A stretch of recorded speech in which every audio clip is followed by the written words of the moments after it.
Hello. Oh my goodness, this is so exciting. So, welcome to What's Brewing Behind the Scenes. I am so excited to be doing this. I've been thinking about doing this for forever. So, I'm really excited to officially have a name. Thank you everyone for voting. It was like hands down What's Brewing Behind the Scenes. The other one was Shop Talk Tuesday that I also liked too, but I thought What's Brewing Behind the Scenes was kind of my favorite too. Hi Katya. So I thought, you know what, let's just do it. It's all our favorites.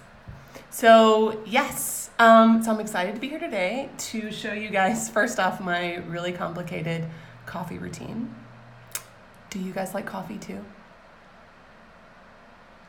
I was like, you better like coffee too. I'm just kidding, you're like coffee. So I also was gonna like do my hair today and be all, whatever, done up. And then I said, you know what, this is called behind the scenes for a reason. So I'm gonna give you guys real life. This is me. I wear a dirty, messy bun most of the time. Don't worry, I used dry shampoo today. We'll get into that later, what kind of dry shampoo I like. So I'm gonna make my coffee. I do a pour over. This whole system goes back to my cousin Anne. Hey Anne, she's teaching a class right now, so she's not gonna join us. But I remember when I first went over to her house and she pulled out the scale and was measuring her beans and stuff, and I was like, oh, that's so complicated.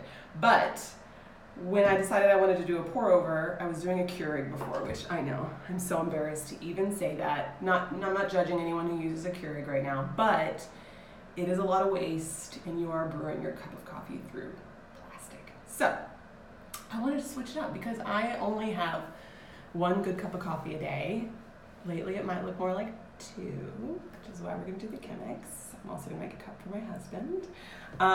So I decided to do a pour over. Since I wasn't making that much coffee anyways, I thought, why not make it a labor of love? And I'm sure you guys have heard me talk about this. My mom is Italian. My mom's side of the family is all Italian, and we like coffee. We like coffee and we like wine. My mom excluded from the wine part, but she just drinks more coffee. When I say things like, oh man, I need to drink more water, she's like, why would I drink more water? I have water in my coffee. It takes water to brew coffee. So, legit. Also, my son Gray today in the car, he had his little water bottle, and he's like, this is Grayson's water bottle. And I'm like, yes, it's your water bottle, not Anna. I said, but Ashley can use it too. And he said, you could use it too, Mommy. You could put your coffee in it. Which was really sweet of him. That is pure love. Hi, Lady D. Oh, this is so fun, guys. So I think my coffee or my water over there. So I have a kettle too, but I'd have to get an extension cord to have it over here. So right now we're not being that official, and to even show you where my water comes from, because my water comes from somewhere specific too. But I'm just gonna measure out my grinds. So I just use Trader Joe's coffee. My mom's hardcore Starbucks Gold Coast fan, but I use Trader Joe's. And I keep trying to do other things, and I keep coming back to Trader Joe's because it's awesome. So what are you guys up to today? It's Tuesday, right? Yes, Tuesday morning. It's a disgusting day outside, but that's okay, because that just means we all need to stay inside, stay snugly, and drink lots of coffee, right? So I'm putting 55, you guys are gonna laugh so hard at me. I'm doing 55 grams of coffee for the Chemex. And tell me later if that's wrong. I think I Googled it, and that's what they suggested, 55, when I first did it. Sometimes I'm stronger or less strong. I like my coffee pretty strong. Who likes their coffee strong? Or light? I mean, what's the point, right? We need strong coffee. Let me go get my water.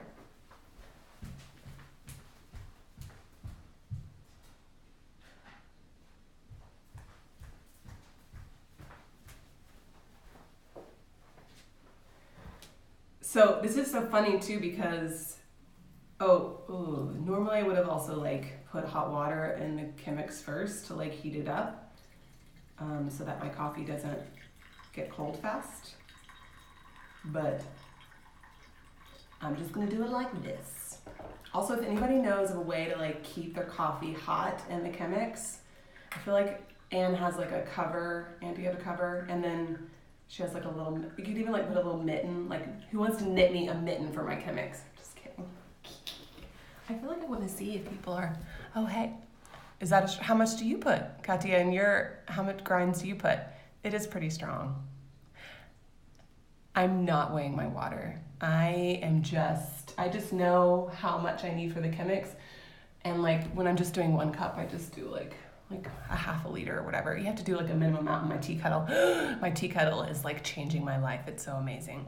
So I just use what I need. I typically just do up to the wooden part. There's no science behind that, but it's just what I do. So, hello.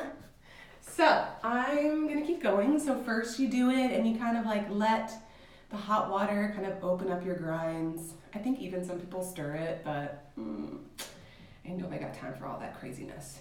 I just like go around as I'm doing it. You know? So what do you guys have going on today? I am doing, I'm sure you guys have seen this, or hopefully you guys have seen this. There's the Up Factor going on next Monday and Tuesday. It's a really cool business conference that Sophie Epton is launching, doing, and it's gonna be really awesome. It's all about upping your business game. So I am speaking and teaching a breakout session all about booking like a boss. And yeah, that's pretty much what my week is about. I literally put an out of office on my email saying that I have a heavy workload, aka getting my shizzy together, and yeah, just trying to really hunker down. Every day I have, like a task. Right now I'm finishing up the like, I always want to say PowerPoint slide, a keynote, like slides or whatever. I feel like I'm back in high school. It totally cracks me up. I'm like, and then I zoom it in. I promise I won't be there that much animation, but there is a little bit of animation. It just cracks me up. It reminds me of when I was in high school a very long time ago, and PowerPoint was really new, and I would just, like, every presentation for school or like every project, I'd be like, just do a PowerPoint presentation. And the teachers would be like, that's amazing, A+++, even though like literally I put like some words on a slide. You know what I'm saying? I want to see what you guys are saying. Hearts. Hi, Anastasia, how are you? So yes, back in the day. So we're still going. This is like an experience. Sometimes I actually, like, while I'm heating up my water, or whatever point, if I've got some time, then I'll do my meditation for the morning. I know, I'm getting a little woo-woo here. I just get my Headspace app, which my sister Erica recommended to me. Thanks, Erica. And I'll just do like 5 or 10 minutes, like while the water is heating, because it takes a little bit. And yeah, I also grind my beans, but I don't do it every day, because I usually make my coffee at like 5 or 5:30 in the morning before my kids are up. And ain't nobody want to wake up a sleeping baby. So I literally like turn the flashlight on my phone and I like sneak around and like do this whole little thing and meditate and do all that fun stuff. You don't have to keep it on the scale either while you're doing this. See, we're almost done. Do you think this takes a long time? It kind of does. But it's beautiful, right? Like, why not take a few minutes to do something that you love? We're in this world where we're always moving so fast and wanting to do things as quickly as possible. It's kind of really nice to do something slow. So I like it. It's therapeutic. Okay, a little bit more, because I don't want to waste any beans that I could be making more coffee with. I think we're perfect there. So yeah, as I was saying, I'm just hunkering down and doing everything for this workshop. I have never spoken in front of people before, so this is a really big, like, scary thing that I've never done before, but I've also known that as I've been preparing for this, like over-preparing, I'm excited about it, which is something I never thought I would feel about speaking in front of other people, like large groups of people. But yeah, I think it's because I'm excited what I'm talking about. I think, when I just talk about generically talking about things in front of people, or maybe a subject that I don't feel passionate about, I'd be a little more scared, but I'm actually excited what I'm talking about. So, that's why. All right, so, actually, you know what I'll do? Got my cup. I got a J cup, which I know is backwards for you, but J for Julie.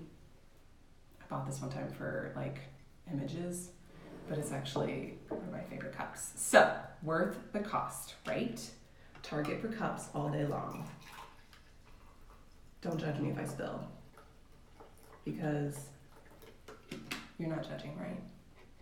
Okay, so what I actually put in my coffee, and this is really funny because I'll probably mix this up every week because, yeah, I'm always mixing up my coffee. I do not do the same thing all the time. But there is a couple ingredients that I always put. So MCT oil. So somebody asked me what my productivity hacks are, and I wanted to be number one, my productivity hack is MCT oil. I'm not even showing you correctly. So I used to use the one that is the bulletproof MCT or XCT oil. I don't know what the difference is between those two, if anybody knows. I know, right? Megan, MCT for life.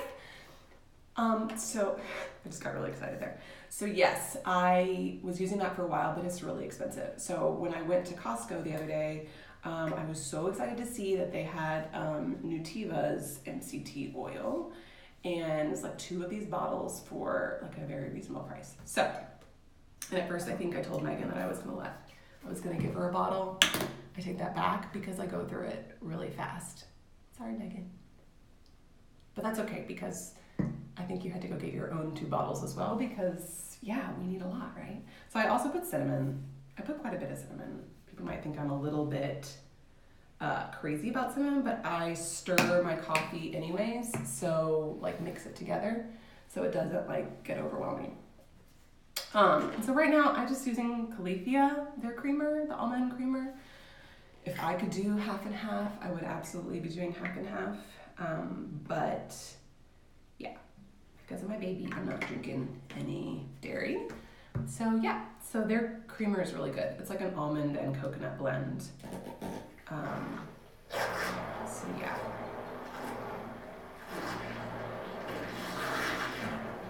So I'm sure you guys are laughing at me right now, but I do this. It's this one's called Fit and Fresh. It was just on Amazon. It was $8. There's a lot of other ones too, prettier ones, but yeah, they're literally, I think sometimes they're formula mixers too, which I have never used it for formula, but I use it sometimes for my protein shakes. So yeah, this is kind of pivotal with the coffee because it just blends it together. It makes it all nice. When I put collagen in my coffee too, this is really helpful to make it that creamy texture that collagen will give you. So yeah, so here's my coffee. Cheers. Okay, so I wanted to just talk to you guys about what's going on in my life, as a mama and a photographer. I'm gonna sneak over here again because I want to see what's happening. Have a beautiful day too, Miss Lady D. So yes, I am preparing for that presentation, doing all the things, trying to make it as good as I possibly can, which is super exciting. And yeah, I think that's pretty much what I've been doing. Literally my calendar right now says workshop speech, breakout session, workshop speech, breakout session, because that's all I'm gonna be doing all week, which is exciting. So yeah, so I had some questions from you guys, which is so fun. I'll go over those. First one, what was the sweater I was wearing in that picture? Kim, I love that you asked that. She's like, I'll buy it. Where did you get it? It's totally Old Navy. It's nothing fancy, but whenever I'm going to get clothes for my kids at Old Navy, because they have really cute kid clothes. I also always pick myself up something too. I'm just oh, hey, sweater, you're pretty. And then I take it. I've had friends that have also gone and gotten the same sweater because it's the snuggliest sweater in the whole world. I need like a snuggly sweater per winter. So, love me some Old Navy. Okay, so what are your favorite productivity hacks? So I know, it's the best, Megan. I love MCT oil, as I said, for someone who, sometimes my kids kick me up at night or something, whatever's happening. MCT oil literally makes me feel so like I'm just able to focus. I feel like I slept a full 8 hours, even if I didn't. And it's just pretty much amazing. So that's my first productivity hack. That's not normal. The other one that I've really been loving to do is like batching a lot, batching my time, and also planning things out, like saying that Monday is my day to plan on my social media for the week. Monday is the day for me to like make sure I get through all my emails and things like that. But really, what I've done really well and what I've actually stuck with every day, which sometimes social media planning doesn't always head up to that top priority, which is hard because it's important. But I typically have like a really pretty planner because, right, everyone needs something pretty in their lives to remind them to do things. And I like paper, which I know some people think that we should be all digital, but there's something to me about writing something down and then also taking a big fat Sharpie and like crossing it out when I'm done. It's so, makes me feel really good. So at the beginning of the week or at the end of the week, sometimes I'll do this so that I'm like fresh and thinking about it. Not like, how sometimes you can have those to-do lists in your head that are just like on repeat, and that's when you need to probably like dump it all out and write a list, and write down and schedule out time to complete things. And then you can your brain can then rest. So sometimes me actually writing all of that out on Friday before I check out of being like in front of my computer for the week, for the weekend, then if I write that out, then I'm able to not have that to-do list on repeat in my mind. So really what I've been doing is having one big item per day that is my big to-do for the day. And I find that, that thing is, if I could accomplish that one thing for the day, I do it before I open my emails, start it, and having that one thing, once not only will I do it, but I will also feel accomplished when it's done, which is really hard sometimes, right? Hey, Anna. Because sometimes we love to beat ourselves up and say, oh yeah, I know I finished what I was supposed to do today, but I really should have done X, Y, and Z as well. And really what I want to do is be intentional with how much time do I really have, and what can I really accomplish in that time, and then be happy when I accomplish it. And not setting myself up for failure and telling myself I need to do 10 things on one day, because it's not going to happen. So why am I going to set myself and my brain up to beat myself up? Because that sometimes happens. So productivity hack is just really being intentional with your day, intentional with your time, and doing some batching. And setting an out of office when you need to get shizzy done. Am I allowed to cuss on here? When you need to get stuff done, really and you need a concentration. It's kind of like how I wrote that post a little while back talking about how I took the weekend away from my family and my kids in my house, my sweet husband, to go and do stuff for work and just to dominate. And I can't even tell you I was on cloud 9, because as a mom and as a person who has this whole house that I have to keep up with, it can be really overwhelming. So to get away from all of that and to just have time to knock things off of my to-do list and to do things that have been sitting there for far too long was really good, right? And it's kind of common sense. It's you want to do something, schedule it in your week or in your day to do it, and then you do it. Why is it so hard? But it's hard sometimes. That's when you need more coffee. It's really good. I take it. It is really strong. I do make strong coffee. Not gonna joke. So whenever I go to my friend's house, we go to this lake house, if Tio Jorge's on here, but they'll like make coffee and I'm like, oh, that's great. And then I'll make my cup of coffee and it's like sludge coming out of the coffee pot and I'm like, this is great. This is fuel. I think I have problems. Okay, so the next question is, if I'm a small business owner scheduling a photo shoot with a photographer for content creation, what is the best advice for getting the most out of that session?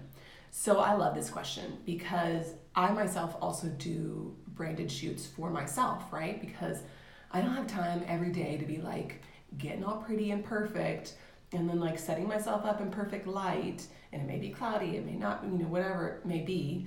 I don't have time to create content every day. So what I do is, again, I batch my content and create a branded shoot.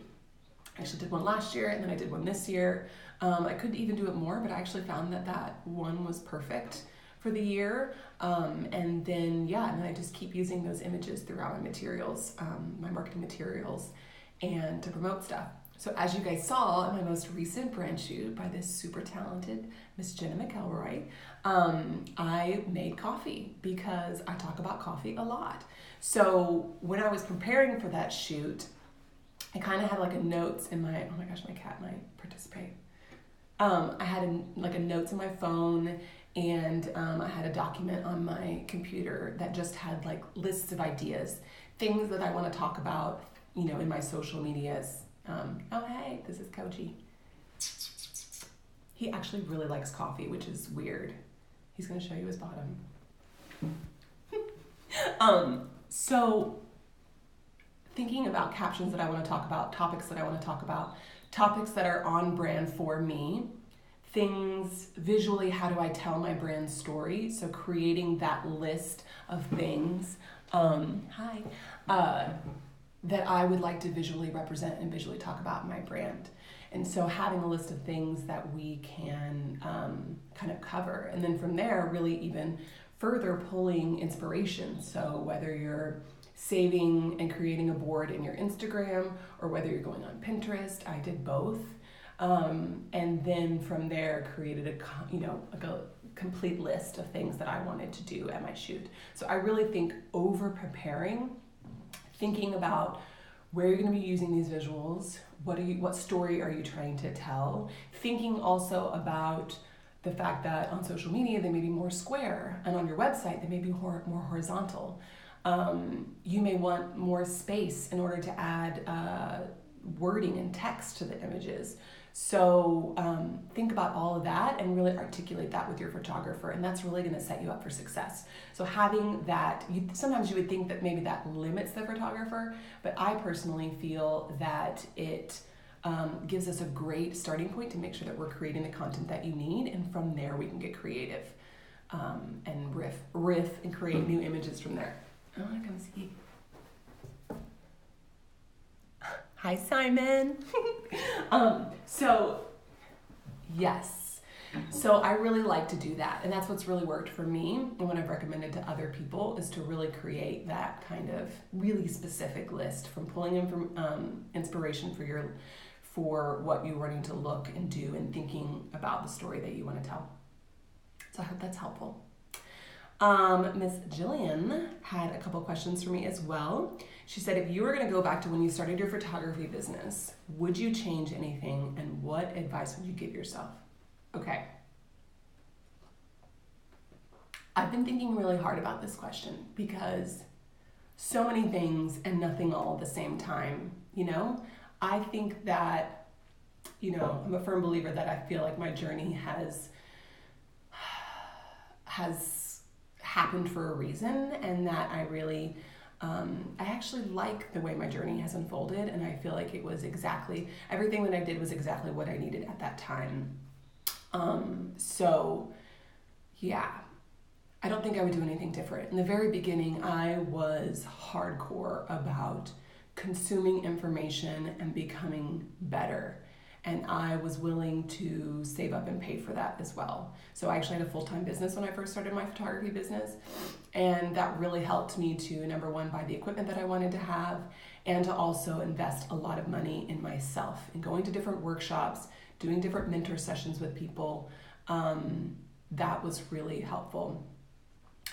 I also may think that I probably would have gotten an editor earlier than I did. So I outsourced my editing, my culling and my editing, and I have an amazing editor, and that has really like given me so much life. So I would almost do that a little bit earlier, and finding a specific person that you really, really trust and that you can be as hands-off as you possibly can with it. Which is, I've done many different ways of outsourcing my processing, and some worked and some did not work. They were more work. And so just know that if you're in the middle or you've tried outsourcing your processing as a photographer and you felt like it was more work for you, not the right fit, move on. There is someone out there, there is an editor out there that you will trust and that will do it right. So just keep searching for that person, because you will find it and it will be life-changing. So yes, that was one thing I might do sooner. I also feel like this year, 2019, my word of the year is intention. And I think that I wish that I, in the past, could have been even more intentional. So really kind of putting together those goals. Hi, Amber. Those goals for myself. So I had a friend just recently, we hung out like maybe in January, and she was like, my husband and I took a staycation in Austin. So they have 2 kids as well, 2 boys. And they decided to go away, not even go away, in the same city for 2 days. They went to a hotel and they just, had someone watch their children, and they were able to really concentrate and write out like goals for the year and what they did right, what they want to change for the year before. So I did that more intensely this year, and I wish that I would have done that sooner, right? So really creating the life that I want to live and pushing myself even more. I think, in the beginning I wanted to be a really good photographer, and that was like everything. And then I wanted to book more, and I wanted to book more of what I wanted to book. Clients that I thought were my perfect match, and so I concentrate on that really hard. And now that I feel like I have that down, or that is in a good place, now I'm thinking of, different streams of income and all that kind of stuff. So I'm getting kind of down in the nitty-gritty, but that's what we do over coffee. So yes, hopefully that answers your question. It gives you some insight and some ideas. So what have you found is the best way to reach your target audience clients? So there's a couple levels to this. First off, you need to be showing the work that is your target client, right? Sometimes in the beginning we don't have enough work and we're showing things that are like, okay, but don't do that. You should be creating, if you're not booking the clients that you want to book, still book them, right? Because we need to pay our bills, but be doing styled shoots on the side and creating your own content in order to share that. So really showing the work that you want to book is super important. When I first moved from Houston to Austin, I struggled a little bit because Houston brides are so different from Austin brides. I was showing my Houston work and it wasn't translating with Austin brides. So I really had to be intentional about that, about creating new content and about getting content in Austin that I felt was my target audience, and then sharing that. And less is more sometimes.